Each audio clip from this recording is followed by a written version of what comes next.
filming? Okay. Oh, good. You got that on camera. Sweet. That's the way I like to start things. Humor. Welcome again to the Free Comic Book Day 2011, Action Games and Comics. I'm sitting here with Larry Jarrell Jr. Yep. Spike from What the Flux Comics, and we're just going to talk about everything you're doing. How you doing, man? Good. Good to sit here with you. It's awesome to be here. I love Free Comic Book Day. It's the holiday for the geeks. It's Indeed, wonderful. You know, one of the few, I guess. Yeah, if So you're goth, anyway, it fits. It don't fits. digress.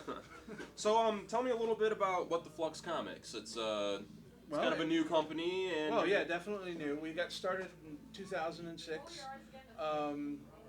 Started building from there. Originally, just tried to go out on the web, and we were going to, oddly enough, just do tattoo flash design. We were going to do just What the Flux Media, and just do and sell line art for to all the different people who wanted to buy tattoos or do custom design artwork, that type of thing. But I decided to go in a different route, and actually just started to get back into drawing comics. And I started trying to build a group of people that I could work with on a regular basis. And I've found a few people along the way and slowly built it up to where we're at right now. That's cool. I mean, it's just, we've got a lot of different irons in the fire, as it were, and a lot of different aspects to the company. But, our biggest focus really is comic book. We've already talked to Amy Vitale and Jay Williams today. Tell me a little bit about how you hooked up with those two. Well, Amy, I kind of was listening to some of her interview. We actually ran into her. She stopped by our booth at SuperCon and talked to Deborah Joseph, our editor-in-chief. And I guess eventually she settled on us. She contacted us and wanted to know, hey, I've always wanted to have my own comic book. Are you guys interested in having somebody like a celebrity, a little bit of celebrity kind of market, help to do both sides of the thing, for promotion wise? And I said sure. And I was sitting with my writer for our Curious and Curiouser series, which is a Alice in Wonderland steampunk story, and Amy gave me a call on the phone, and I said, well, there's three ideas I have. One's a superhero, one's this, one's a steampunk thing. She goes, ooh, I like steampunk. And I said, okay, well, it's called Red Angel. She goes, I like it. I said, Aaron, you want to write a steampunk comic? She goes, really? Are you serious? Yeah. Just, I'll get back to you in a minute.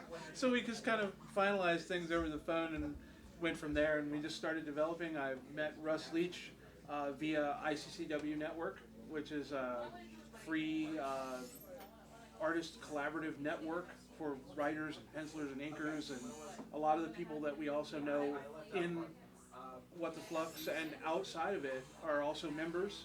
It's free to join. Any aspiring people that are watching or that this video reaches, definitely hit up that, because there's a great deal of connectivity there. Even if you think you're not that good, you're probably wrong. You should still talk to people, still network, still rub elbows, because it can always blossom into something, And so Amy, we met that way. Jay, I ran into at Sam Flax just out of the blue. Said, hey, you draw? Went from there. Oddly enough, I've got a couple other people, and I miss working with, too. Rob Jones, I don't know if you know Rob Jones. He was Dick Giordano's understudy for 8 years. I do know him. Yes. Rob actually inked my first pages of Concrete Dove for me. He was actually here with Dick Giordano, one of the very last in-store appearances he ever did. And I miss Dick. I've never really had the opportunity to sit down and talk with him, but I got some of my best critiques from Dick via Rob, and it really helped me improve my style. Mm-hmm. So, many props to Dick, wherever you are. Wherever you are, come back to us, man. You're awesome. Yes, reincarnation. Find it. Do something with it. So tell me a little bit more about the actual books that are currently being put out by What the Flux Comics. Now, we know you've got Red Angel, and we know you've got Nano Sword. We also have our... What else? We've actually branched out into the UK. We have our Flux UK title, which is, oddly enough, called Flux, right there. It's an anthology series in black and white, 48 pages, dirt cheap price. Actually, all of our books are fairly inexpensive, too, for the most part. but it's 4 really solid stories. It's actually gotten very solid reviews. Comic Buzz, Geek Chocolate, a couple of things like that. We're waiting on our Bleeding Cool News review, oddly enough, and as well as Invest Comics is supposed to be hitting us up with a review as well. But the we've got that. We've got Magic Theater, which is kind of a paranormally mystery Illuminati style story from Antonio Taboado and Rafael Ortiz. They're from South America. We met them, oddly enough, through ICCW. He was looking for a publisher, and one of the things that we do is indie creator-owned publication, where we'll take a completed project. We're there, that's one of the things that I want to do is treat that particular aspect of publishing the right way, as opposed to what I've heard all the horror stories out there in the industry now, where people get hosed over and they really don't own their characters and everything like that. I wanted to start something where people actually really made money on their, I'll print your book, I get a little bit for printing the book, but you get everything else, and you still own all of your characters. So that's how we kind of met him through ICCW Network. And he brought us a completed project, which was Magic Theater. We put out the first issue of that. We have Jason Sedur, who debuted his book Shuttered City 2 MegaCons ago, and then he decided he wanted to get under our imprint. So we have Shuttered City, which is kind of a anthropomorphic animal, Call of Cthulhu kind of storyline, very creepy. It's all done in ink wash. It's really, really cool. I finally got some to bring Scott, by the way, to put up on the shelf. There is Terry Pavlett, who originally produced a book called Dakota back in 1996-97 under an evil publisher who will remain unmentioned. But the book was called Song of Sirens. And Terry has republished his stuff underneath What the Flux. I met Terry on ICCW Network. He was looking to get his book back out there, and we're giving him the shot. We're giving him the opportunity to do it. Because as like a lot of indie artists, they don't have budgets. They don't have the funds to go out there and not only pay somebody to draw it, but to publish their book and get it printed and everything else like that. So Terry is back out on the market. That's the book that he's got over there, Dakota Book 1 and 2. Mm-hmm. And he added some new art, and there's a little bit of new story, but issue 3, we're going to call it issue 3, will be out hopefully in July.